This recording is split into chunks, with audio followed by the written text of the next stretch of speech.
What's going on, man? Welcome back to the basement. I'm Ron, and every Saturday we bring on Tom Chris, doctor of physical therapy from the fantasy injury team, and we talk through the biggest injuries for the week so we can make sure that we get our lineup set up for tomorrow morning. We have a lot going on here. We have like 16 players to get into. Tom, how are we doing this morning? I'm doing well. It's another dreary day here in Philly, but it's the weekend. It's Saturday. We got football today for college, more football tomorrow for the NFL. So all is well. Yep, all is well. We got football. We had a good one on Thursday. I will say I didn't write them down, but I do want to start off with I actually don't have their player pictures either, but I do want to start off with Christian Watson and Aaron Jones. I'm just curious kind of what you saw. It seemed like Aaron Jones is definitely on a pitch count. I didn't dig into the actual snaps here. I know PFF does their takeaways and whatever. I'm curious kind of what you saw. Aaron Jones was getting killed. They were just like headhunting him for whatever reason. But it seems like he didn't play a full sort of diet of snaps. I imagine that probably goes up here in the next weeks. Yeah, definitely. And he played a lot less than I was anticipating. I just looked it up now, 35% of snaps, and you could tell that was planned by Green Bay because AJ Dillon was on the field on a lot of plays that are typically Aaron Jones plays. Like Jones is just, even though he's smaller than Dillon, he's so efficient in the red zone and on third down. And we saw Dillon playing a lot of those games too, or those downs too. So clearly they were holding him back. Which, it's a smart thing to do because the hamstring recurrence rates are very high, but we see that more with receivers and with defensive backs than running backs. So I was a little surprised that he played as little as he did. With Christian Watson, I was not expecting much from him at all. And outside of that easiest touchdown you'll ever have in your life, he didn't really do much. I think he only had one other catch. So again, we kind of know that Green Bay's philosophy is to be very conservative with injuries. So neither of those are really shockers. But I did expect Jones to play a little bit more. 100%. Are you? I know that you've been a little bit cold on Christian Watson. Like, do you think next week he's still sort of trappish, or is he sort of coming around the other side? So once you get one game behind you, that's really good. I think going forward, he didn't have a setback, so that's really good. It's another week of healing and rehabbing and getting stronger. So I'm definitely more interested in him in week 5 than I was for this week. And, he's a really talented player on an offense that's okay, not as good as it was with Rodgers, but still is able to. Romeo Dobbs has been having a really nice season, so clearly Love is at least capable of getting his receivers involved. So I don't know who they play in week 5, and depending on what your roster construction is, certainly a guy that you could consider starting next week. 100%. And Jordan Love, he's looked okay. I mean, he's a guy. We were talking off show about Zach Wilson, how bad he's been. I mean, Jordan, I would be happy with Jordan Love as my Yes, quarterback right yes. now. But the first guy we'll talk about, Austin Ekeler here. Austin Ekeler, I've been getting a lot of questions. It seems like he's doubtful, which I feel like doubtful is pretty much a death sentence to play for Sunday. But where are we at on Ekeler? Like, what are the chances he plays Sunday, and when are we going to see him back on a field? Well, there's a lot of ways we need to look at this. One, it's a high ankle sprain, which we've explained on the show before, but for anybody who hasn't listened to previous episodes, basically what happens is the two shin bones, the tibia and the fibula, can get separated from each other to a certain degree, which is going to depend on how severe the injury is. When it's really, really bad, those bones are pulled so far away from each other that they need to do the tightrope procedure to pull them back together. When it's not that severe, the hope is that they can come back together and heal properly to make a nice congruent, snug ankle. And you can do a lot of taping and bracing to influence that. But it's hard to come back from this injury because you lose some stability in the ankle before it's fully healed, before those bones have really come together. So it makes it hard to create power when pushing off. Now, that's why you'll often see these injuries linger. You'll see players miss a lot of games. Running backs average missing about 2.5 games with this injury. But also, you have to be very careful with when you put the player back onto the field because Jonathan Taylor last year, he had the same injury, high ankle sprain, 3 times because it kept getting re-aggravated. That's definitely a risk here. So with him being doubtful this week, probably not going to play. Bye week, next week, he could totally come back week 6. That would be 5 weeks from the injury and pick up right where he left off, playing really, really well. That's the smart move, in my opinion, for the Chargers to sit him one more week, get that bye week, which could not come at a better time, and then have him ready to rock and roll week 6. Yeah, that'd be my guess too. Is doubtful. Rarely do we see a guy play doubtful bye week comes back, and I would just plan that week 6 on. You'll have a top 5 running back ready to go here. Similar Absolutely. situation with Saquon too, where he has high ankle sprain, or they kind of kept it under wraps, but it's some kind of ankle sprain here. What are we thinking with Saquon? Because like we've had the reports that Daboll's saying, oh, he's like a fast healer, he's going to come back quick. What do we think there? Yeah, it is a high ankle sprain. Saquon's the one that told us that. Now, some people literally are fast healers, and sometimes if your athletic capacity is so high to begin with, then deficits can be covered up a little bit better. That said, it's same analysis on what the injury is that we just talked about with Ekeler applies. If you come back too fast from this injury and the stability of that ankle has not been restored, it's going to be very hard to cut on a dime. It's going to be very hard to create power off of that ankle, and re-injury rates, like with Jonathan Taylor last year, much higher. So this is where you kind of have to consider who is the player. So if he does play, this is Saquon Barkley. Under no circumstances, unless you know that he's going to get maybe just uses a decoy, which I don't know that we would have that intel, but you still start him, even if he is not nearly 100% because he's so elite and he catches the ball and he can easily find the end zone. Just if he plays, don't expect it to be typical Saquon. So I made a note here that I know we don't really talk about daily fantasy too much on here, but he's one that I would not be interested in daily. In your standard leagues, though, he's your first round pick in redraft, like you're gonna play him if he plays. Yeah, exactly. It's just something to monitor, see the overnight reports, and if he plays, you play him. If he plays like at worst, I'm trying to think where I'd put him in my weekly rankings. It'd probably be like at worst like a mid-range RB2. But yeah, Saquon, and you're saying, I mean, what we have Seattle this week, we have Miami next week. Unfortunately, he doesn't have a bye until week 13. And you're saying somewhere in the next few weeks you expect him back, if not this week. I seen your article like week 4 to 6 sounds about right. Yeah, if he doesn't play this week, I mean, his practice participation has been encouraging. So if he doesn't play this week, next week's not out of the question. And again, we'll have to really closely monitor the practice reports, and I'll break down any videos that they hopefully will give us to kind of give an idea of how he looks. Now we have another running back here, and this one's like a little bit weirder to me, where I haven't like it feels like it didn't really limit him in the game. Like maybe I'm misremembering this Seattle Panthers game because it seems like Miles Sanders got fed last week. He had 9 targets, 9 attempts. What's going on with Miles Sanders? It's like a groin injury. He's like legitimately questionable. I'm seeing people pick up Chuba Hubbard in leagues. What's going on there?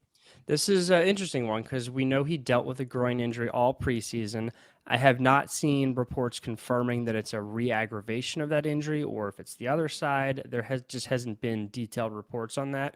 But groin injuries, hamstring injuries, calf injuries, those are things that can linger all season long and kind of be better for a little bit, then come back. Be better, then come back. Just the nature of football, it's kind of hard to offload the lower body muscles to the point where they fully heal.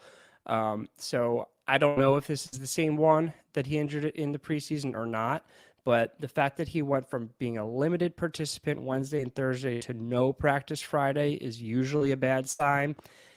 Possible that that's just how they are strategically loading him ahead of the week. That's definitely possible. So this is one that we'll really be looking out for the Schefter and Rappaport reports on. And I'll, of course, be responding to their tweets about that with my insight. But the interesting thing here is with groin injuries, even though it is a key lower body muscle, they really don't seem to impact running backs' fantasy productions. We've got a decent sample size on the fantasyinjuryteam.com where on average running backs see absolutely no dip in fantasy production in their first game back from a groin injury. So if he does play and if he's a key piece of your team, which just kind of being Miles Sanders, he may be a fringe starter versus not starter, depending on your lineup. So if that's the case, you may consider going with someone else. But if he's someone that you kind of need to start, I think you safely can if he plays. Yeah, exactly. Running back, I mean, we talk about it every week, but running back, it's just brutal. I mean, everybody, I mean, we talked about it up top. We talked Eckler's gone, Saquon isn't, I mean, Eckler's probably not playing, Saquon's probably not playing. You know, of course, you have some of the more brutal injuries too with like Nick Chubb and stuff. So if Sanders plays, you play him. I will say, like you said, I mean, it's limited, and then no practice. And like you said, it could be strategic, but like, man, I would say it's like almost a true 50-50 that he plays. I would say if you're anywhere out there where Chuba Hubbard's on waivers, like definitely just pick him up. He'll be a nice like spot start this week if Miles Sanders can't go. But you're making it seem like it's not something that's going to like. I guess it'll linger, but it's not. It shouldn't be something that keeps him out like 3+ weeks, right?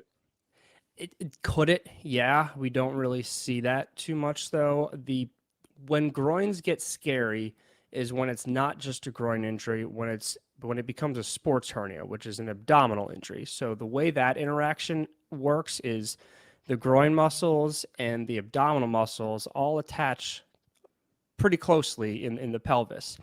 So sometimes if one gets pulled really, really hard, say it's a groin muscle, gets really aggressively pulled, it can pull the pelvis, which can then cause a strain to the abdominal muscle on the other side. There's no indication that that's what's going on here. And that's not something that, in my experience, happens from like a lingering groin injury that then leads to an abdominal injury. It's usually, it happens at the same time from the same injury. So at the moment, I'm not tremendously concerned about Miles Sanders' groin injury, but of course, we'll see what the reports Sunday morning look like. Yep. If it was abdominal, they probably would have mentioned something, but that is kind of scary that it's all like roped in and can flare because hernias are pretty brutal. I remember. I mean, I feel like everyone probably has a childhood friend that had like a hernia surgery, and it's like, oh my god, like what did they do to you? Yeah, yeah, and we see that all the time that players try to play through it, and it usually doesn't go well, and then they need the surgery, and the surgeries do very well. Yeah. And then we also have Marquise Brown, who I just have as like a question mark. Like this felt like it was so under the radar. Whatever this injury is for Marquise Brown, what's going on with him? Or it's a thumb. That's what's Yes, going on. Okay. yes, it was very under the radar, but he had a limited practices Thursday and Friday, which is encouraging. If he plays, I don't really think this is going to impact his stat line too much. Of course, it's a thumb, which could impact hands catching, so you may see a drop or two.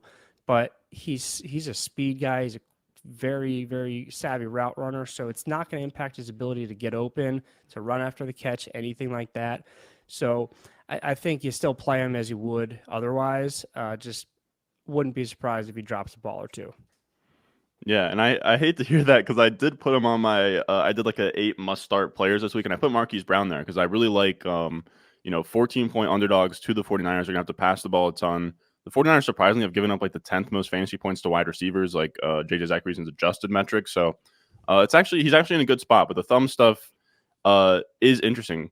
Now it like that's not I mean like what's I'm not sure if I missed it, but like do you think it's like a jammed thumb? Is it just like a like what's like the mechanism, I guess? Well, they didn't really tell us, but it's probably a sprain. He probably landed on Yeah, it funny, that kind of stretched some of those ligaments out there. I think we would know if it was broken. It would be a little bit different story if it was if it was a fracture. So it's probably a sprain that that makes sense. they can tape it up pretty good to protect it. Now we have a group of the Baltimore Ravens running backs where we have one of them, Justice Hill's coming off a toe injury. He might play this week, and then Gus Edwards is in the something with a concussion here. What are you seeing with the Ravens running backs, and do you think either of them play this week? Let's start with Justice Hill, who missed week 3 with that turf toe injury. So, thinking about what turf toe is, it's an injury to the underside of the toe. It can be ligaments, tendons, whatever down there. But so the part that like contacts the ground. And when we run, that toe needs to bend upwards about 90 degrees. So all those tissues get stretched and stressed. Depending on the severity is going to determine how much it's going to impact someone, how likely it is to linger. So if it's minor, then it's usually just a little bit of inflammation, irritation that just needs to go away, and then they're fine.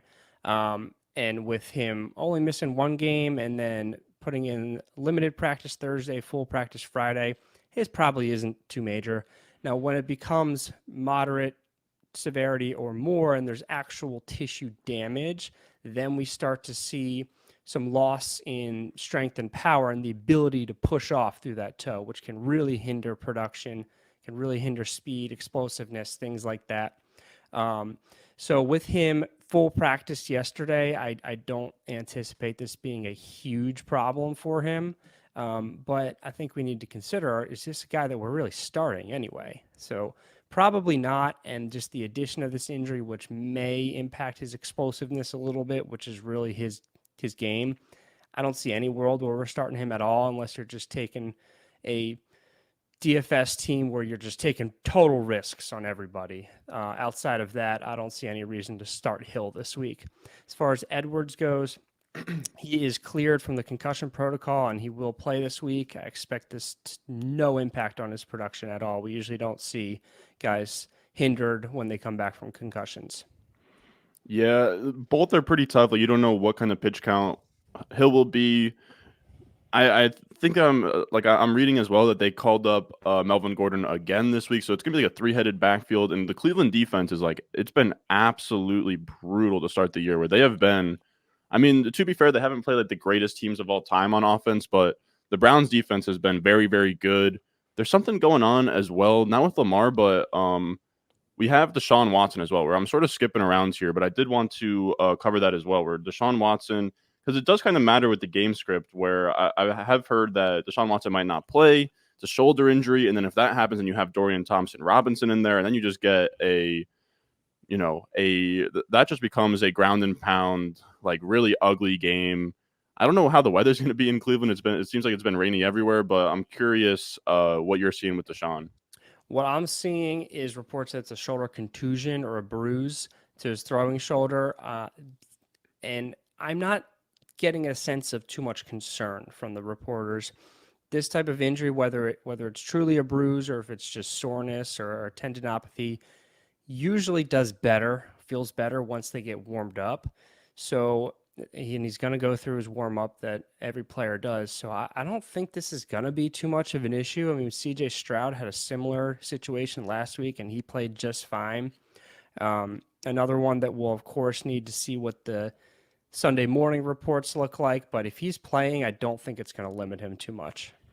Yeah, exactly. It's something to just monitor because, I mean, Dorian Thompson-Robinson looked amazing in the preseason, but he's also a scrambling quarterback by trade and is a rookie, like day 3 guy. So, like, Amari Cooper, Elijah Moore all get downgrades if he can't go.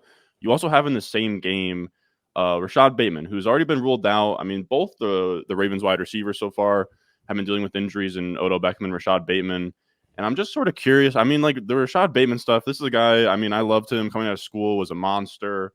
Last year in the first like 3 games, he looked great. And then I believe it was a Liz Frank.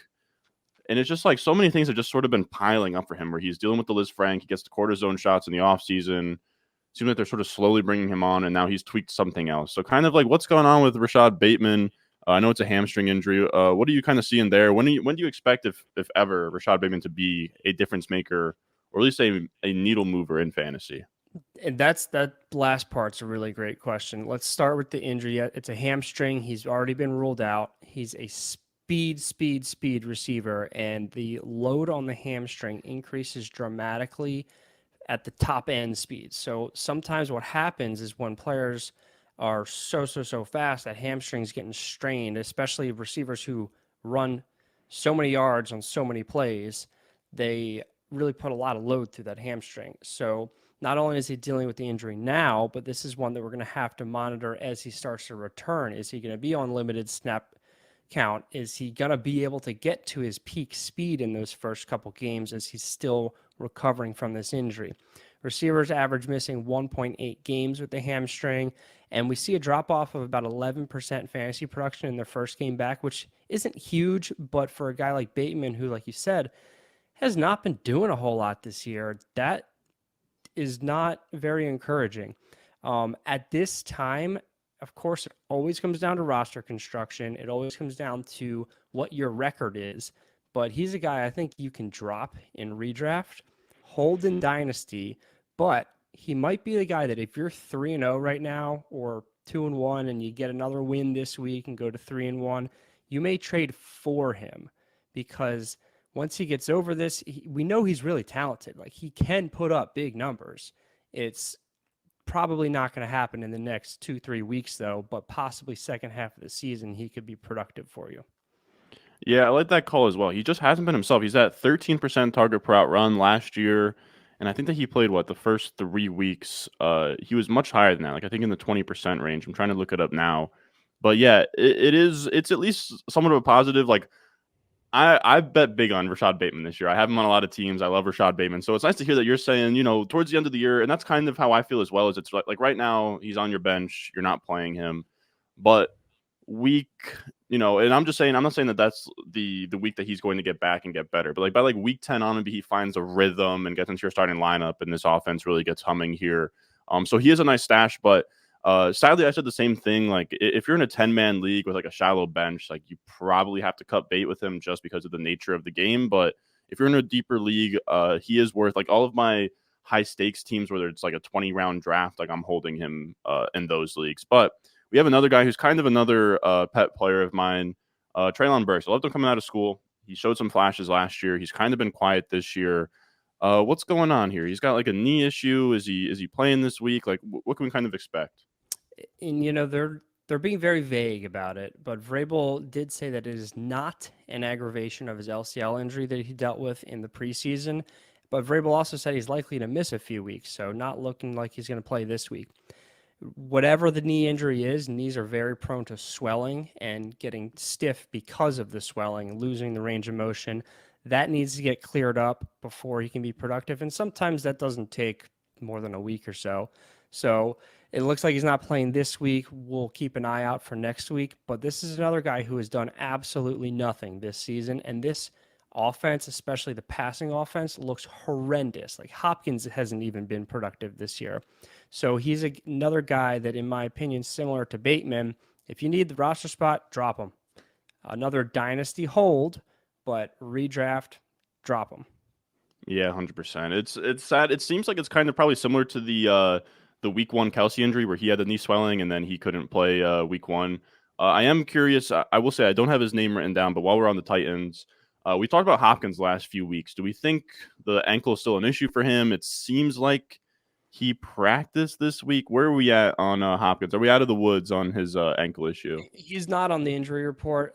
This is a guy, we see this all the time with these veterans. They just like are perpetually on the injury report, but it doesn't necessarily mean it's something new. It's just something that he's going to deal with all year. And he's such a savvy veteran that he can overcome it. But again, this offense has been so freaking bad. Tannehill looks terrible. I don't know. I have Hopkins on one team, and as of now, I'm not starting him. I'm starting Jordan Addison over him. It's going to depend on your roster situation. He's not the worst start, but I don't think that injury is going to really limit him. Yeah, I have him as like a back end wide receiver 3. Like, I think I have him around like wide receiver 35 this week. So I mean, he's a flex play, but it's not you're not excited about it with D Hop. But somebody you are excited to start, considering if he's good to go, is Deebo Samuel. I know we talked about it last week. You said it's not really a huge issue. I think I asked some people just in my Discord like who they wanted to hear about. Deebo was one of them. Curious if anything has sort of changed since we last touched on him.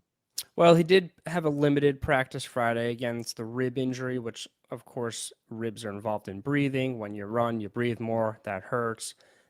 They make up a gigantic portion of our torso. So when you get hit, they're going to be stressed.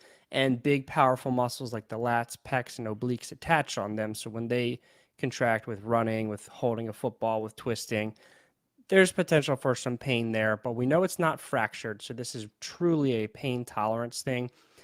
And there's probably not a whole lot of dudes in this league tougher than Deebo.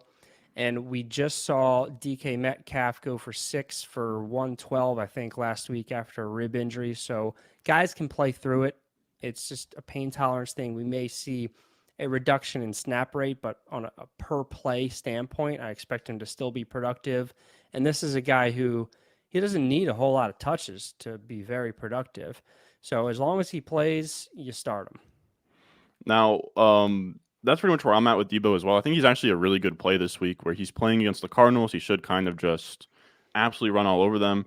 I am curious as well. I mean, you just mentioned him, DK Metcalf. I didn't write him down, but he's dealing with like pretty much the same thing, rib injury. His practice reports look a little bit rougher though. It doesn't seem like he has practiced at all this week. Do we have any thoughts on Metcalf? So I saw that too, but I didn't see any reports of his ribs getting worse. So if he was able to go 6 for 112 last week, he can probably he's gonna be healthy enough to play through this. I would think at a high level. They may just be being careful with him, and it's what his fourth, fifth year in the league. He's a pretty savvy veteran by now. Probably doesn't need these practice reps too much. Another one, if he plays, you play him. Yeah, 100%. Now after that, we have somebody else that I just kind of want to give people, the courage to start Jaylen Waddle this week. Because I think I know where your head's at with the concussion. It seems like he's cleared the concussion protocol.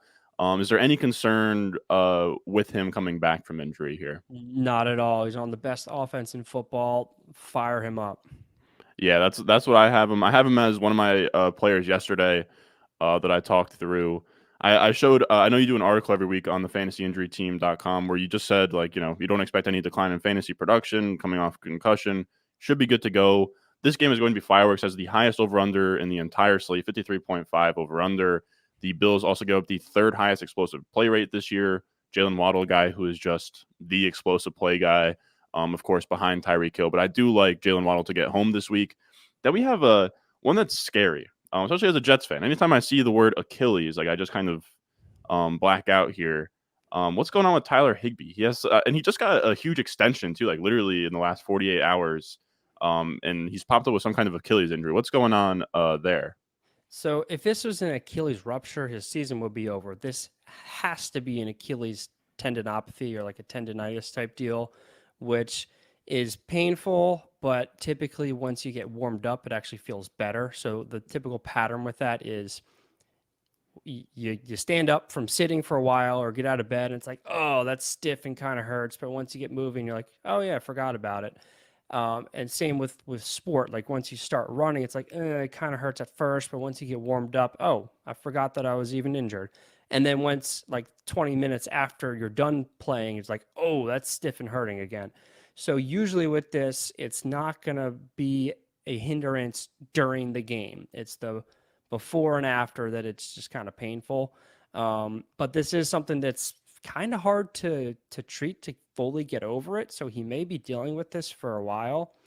But again, it's unless it's really, really severe, which it doesn't sound like it is, it's probably not going to impact his ability to play well.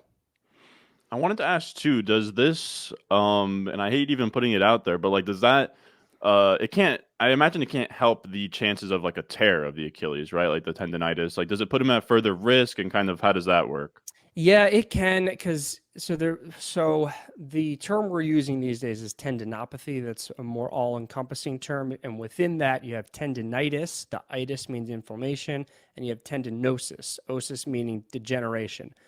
There's no way for us to know if it's tendinitis or tendinosis, but if it's a tendinosis where there's little micro tears, if you will, of the tendon, that is going to reduce its overall capacity, which could increase the chances of an Achilles tear.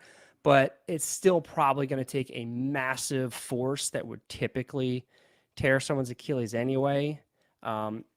The threshold is lower. Don't get me wrong. The threshold for a tear is lower, but it's still high to where it's going to take a really forceful impact.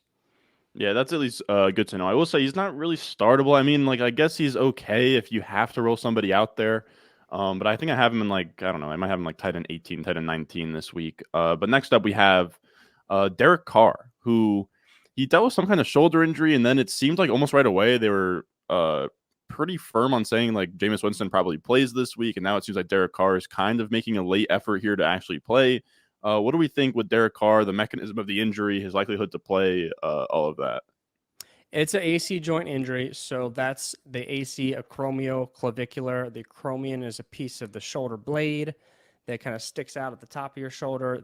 The clavicle is our collarbone. They meet and form the AC joint. It's really the junction between the shoulder and the torso, and it's held together by ligaments. So with the AC joint injury, there's a sprain to the ligaments, which can be painful, which can throw off the range of motion, and it can cause some inflammation and weakness in the shoulder. So as long as he's able to get the pain down, the range of motion back, and the strength back, he can go ahead and play even with a partially injured AC joint. Now, in my experience, that takes a little bit more than 6-7 days to do so, but of course the severity is going to completely dictate that. And the reports from yesterday are that he actually looked pretty good throwing the ball. So I would have expected him to miss a couple games, and he still may, especially with Jameis as a capable backup. If he does play, I very much doubt he's at 100%. And in fact, the more repetitions he throws, he may actually feel it more and more. It's almost like bell curvy. Like at first, when he's just starting throwing, it's probably going to hurt and be stiff. But once he gets warmed up, it'll feel better. But then after X amount of reps, it may start to kind of hurt again. Of course, if he takes the wrong hit, that's not going to be good either. So I think he's a risky play this week if he plays. If you're in a 1 QB league, like don't. There's other guys out there. If you're in a 2 QB league, I could see how you could play him, but I very much doubt he's at 100%.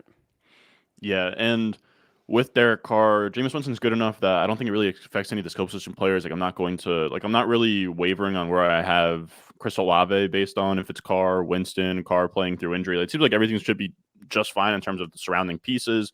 Kamara is actually a fun play this week, but somebody else dealing with a shoulder injury as well. We talked about it last week. Brandon Aiyuk. So he inactive for the Thursday night game. I guess the concern with him is it seems like he's likely to play unless if you're seeing something else. But like, how decoyish do you sort of think that he's going to be? Is he going to be fully effective? Where is he at in like his recovery from the shoulder injury? Well, he's totally off the injury report now, so that gives me confidence that they're playing him to use him. Now, we do see about a 10 to 15% dip in snap rate after this injury for receivers. So I wouldn't be surprised if he plays on a few less plays than usual, but per play, he should be as productive as he was pre-injury. It's an upper body injury, so it's not going to affect his speed, his route running, his run after catch, anything like that.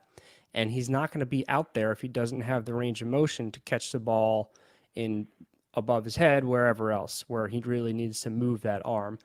I have no problem playing him this week. Now, you said who they're playing, the Cardinals? Yep. So the concern, and now thinking about this back with Deebo too, if they're up by 30 at halftime, they may just take both these guys out. That would be more the concern for me than his ability to actually play well. Yeah, it's interesting.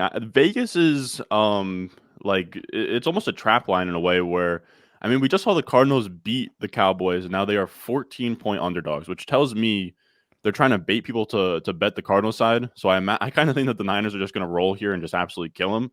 But it wouldn't shock me at all. Jonathan Gannon has he's found a way, as corny as he looked coming in or whatever. I know that he's former Eagles defensive coordinator or whatever. He's been. They won against the Cowboys. I know that he came in and they had the Rondale Moore thing where he's like explosives, pew pew or whatever. But he looks good. So it might be a competitive game. But it is one of those things where Aiyuk had such a good start to the year that I think I have him still as a fringe top 24 guy this week. So I don't know. Unless if you have a really sweet roster, he's probably getting in your lineup this week. Yeah, now that's totally fair. I did want to touch on these guys who are coming back from IR as well here. Because a lot of people are sort of curious, what to expect. I think, now we're through 4 weeks. These guys are eligible to return from IR. Just kind of what to expect in terms of, will they get activated right away? Do we expect things to linger? And with Cooper Kupp, I remember we talked about it at the beginning of the season, but you said his hamstring was a little bit different because he had a nerve issue in there as well. I'm kind of curious how you think this rest has treated him and what you can expect moving forward.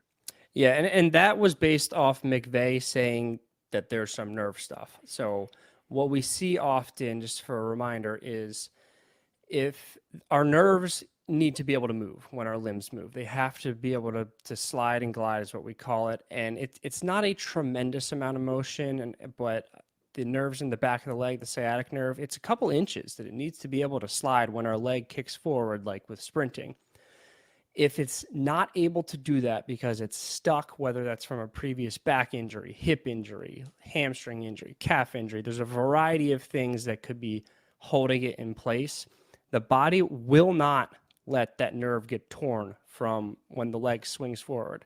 If it's not sliding, it's going to get stretched to the point where it could get torn. The body recognizes this subconsciously and will protect it by sacrificing the hamstring. And it will do this over and over and over and over again. And it doesn't care because the hierarchy of tissues in our body, the nerve is way more important than that hamstring muscle. So based off McVay's reports of there being nerve stuff, that's making me think, okay, it's probably a sliding and gliding issue with that nerve.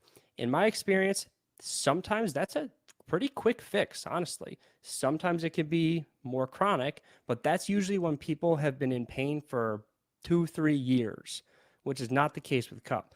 So the fact that this was an acute injury, you can probably get that nerve moving just fine in a couple of weeks. Now, the hamstring also needs to heal. So it's not just clear up the nerve. The hamstring also needs to heal. And with 4 weeks on the IR, that's an adequate amount of time for a lot of healing. It's not going to be 100%, but it's going to be healed to the point where it can take on a lot of stresses. He is older and he is a receiver. We know that the recurrence rates in receivers are higher because they have the space to run up to that top flight speed, unlike other positions. So he's going to be an injury risk for the rest of the season. But if he plays, like when he plays, you still play him because he's so elite. And this is enough time for him to be at not 100%, but close, but enough that he's really effective. Just recognize that you're going to, every single time you're watching him, you're going to be holding your breath for the rest of the season. Yeah, thankfully with him, he's a little more short area. He does make big plays, but he does operate like behind line or behind the first down marker. So like maybe that's a positive a little bit. But yeah, it does seem like he's going to resume practicing next week, and then from there decide if he'll play. It seems like week 6 is the absolute latest when it comes to his return. Now the next guy we have here is Jonathan Taylor. Now I have to be honest. I know you were saying he had an ankle injury. I guess I'm curious with Jonathan Taylor because I don't think we've touched on him all season. What's kind of the because to me, I never really thought that the pup was even a possibility in the offseason, and he made me look stupid. I thought it was simply play for the Colts or get traded, but it seems like if he gets activated on the pup, it would make no sense for the Colts to put him there as if he was actually hurt. So it seems like maybe some of the ankle injury from last year lingered. Kind of what was because I remember I think it was a high ankle sprain, but kind of maybe he got surgery as well. Kind of what's the background on the injury he's recovering from, and what do you expect here in week 5 next week? Yeah, it was a high ankle sprain that he re-injured twice. So it's a total of 3 times that he injured that ankle last season. And then he had surgery in the offseason, but I read a report where the surgeon was quoted saying that it was a debridement or a clean out procedure where they just find the frayed ends of ligaments and other tissues and just kind of clean it out versus actually repairing anything or doing that tightrope procedure. So we talked at the top of the show about how these ankle sprains, high ankle sprains, lead to the tibia and the fibula bones separating from each other, which can lead to a loss of stability in the ankle, difficulty with creating power to push off, etc. But also they sometimes just linger because if those bones don't come back to where they need to be, they're constantly causing mechanical changes in the foot and ankle that can create other injuries, whether it be in the ankle, the knee, even the hip, even the back. So I wrote an article before the season started. I put out various articles on the different positions and the players coming back from injuries, and I immediately, this is probably the second or third week of training camp, I put a bunch of red flags on Jonathan Taylor because this is when we were starting to hear, oh, he's not practicing because of that ankle, or is it the contract? We don't really know. But then seeing him go on PUP or IR for the first 4 weeks tells us, yeah, he really still is dealing with this. Now, I have seen reports that he's ramping up his training. So this is where it gets conflicting because he's going to be at a higher risk for injury, whether it's another high ankle sprain or, like I said, anything up the chain, as we call it, into the knee, hip, back, whatever. But that doesn't mean that he can't play well. So it's this kind of give or take of how much risk are you willing to accept, because they can certainly, whether I don't know where he's at from a healed standpoint at this point, but they can definitely wrap it and brace it good to where it creates some additional stability to allow him power to push off of. But again, that re-injury risk is totally there.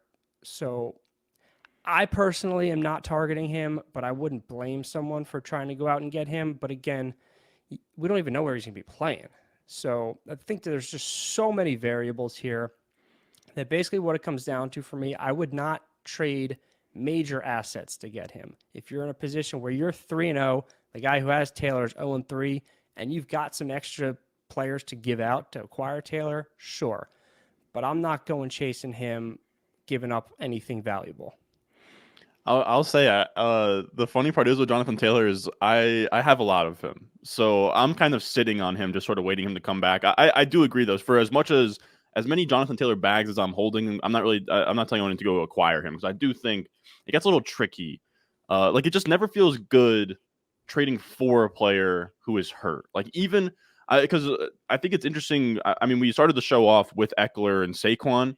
I'd kind of put him in a similar bucket, where RB1 when he plays, but there is a re-injury risk with these high-end running backs. But it seems like you are right that like we don't know where he's going to play. It is interesting because like the main landing spot for him was Miami, but now Miami's been so good. I couldn't imagine them trading for Jonathan. Like there's no need to.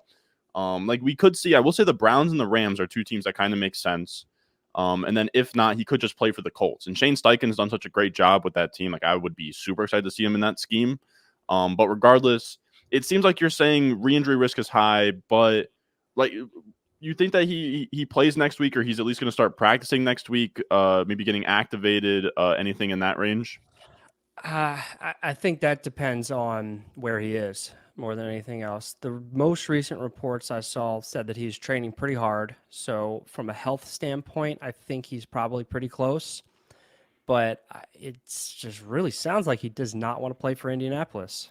Yeah, that's the biggest issue is just kind of like coming off for the team. It seems like health-wise he's probably there, but also we haven't gotten, he's not with the team practicing. Like we haven't gotten many reports in that area. But it's funny. I'm optimistic with Jonathan Taylor. I do think like I ranked him pretty high in my rest of season rankings update just in terms of him versus other running backs. Like I'm curious, like where would you be at rest of season? Not to put you on the spot here, but like let's say like James Cook versus Jonathan Taylor.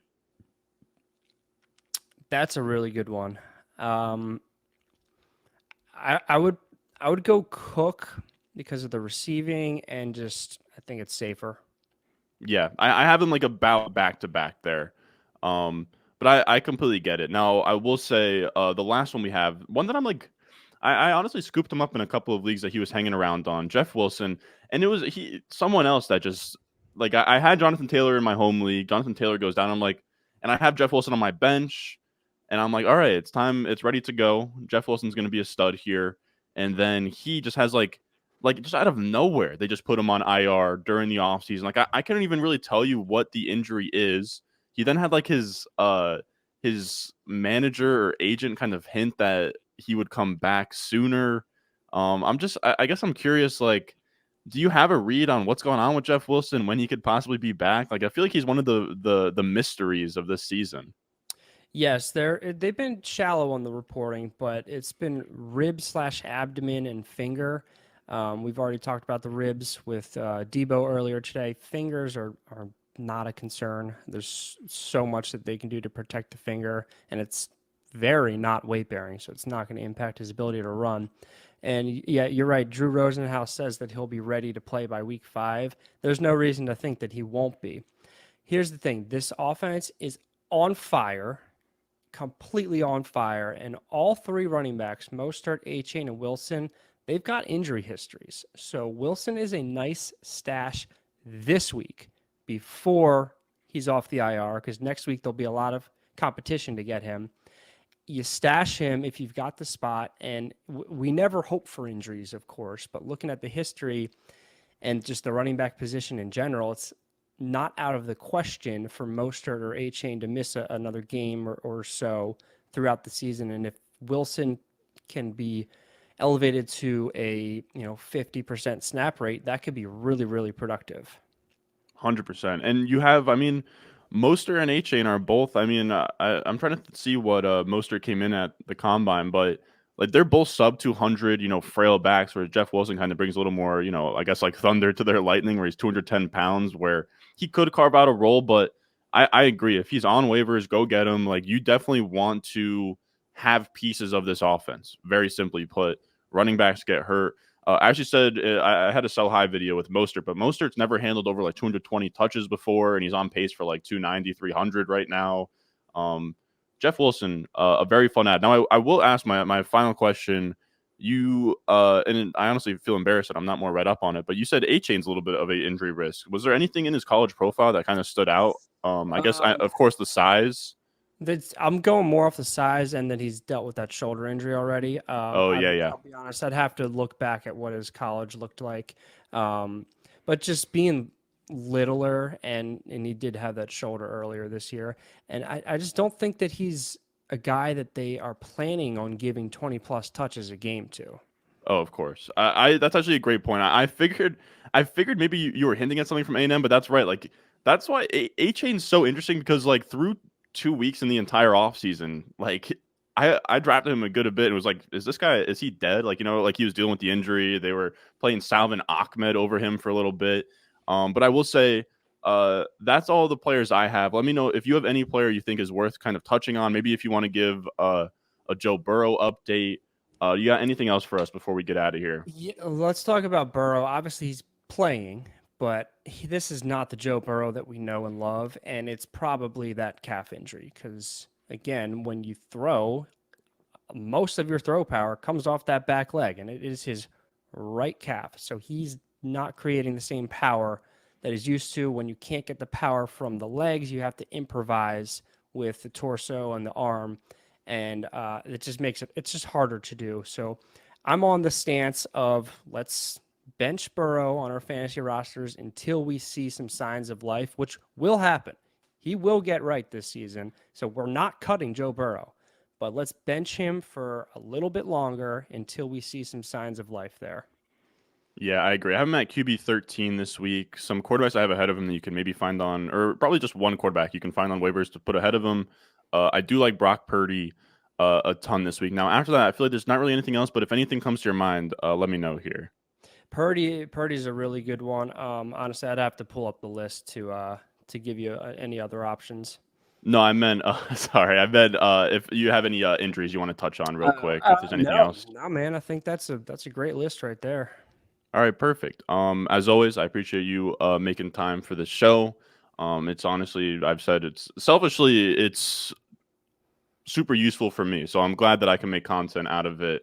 But just tell the people where they can find you, what to look out for on the Tom Chris side of things. Yeah, so very active on Twitter or X at Fantasy Injury T, and then the Fantasy Injury Team is injury_fantasy. You can also find us on YouTube at Fantasy Injury Team, Instagram Fantasy Injury Team, and of course our podcast is available on all platforms. Just type in Fantasy Injury Team, give us a subscription, and 5 stars is greatly appreciated. All right, sweet. I'll make sure I put all of your links in the description in the comment section down below. I appreciate everyone that came out here and watched this video. Make sure I put timestamps on this, and I'll get this up as soon as possible. As always, if you enjoyed, make sure down below, subscribe, leave a like, and I will see you guys in the next one.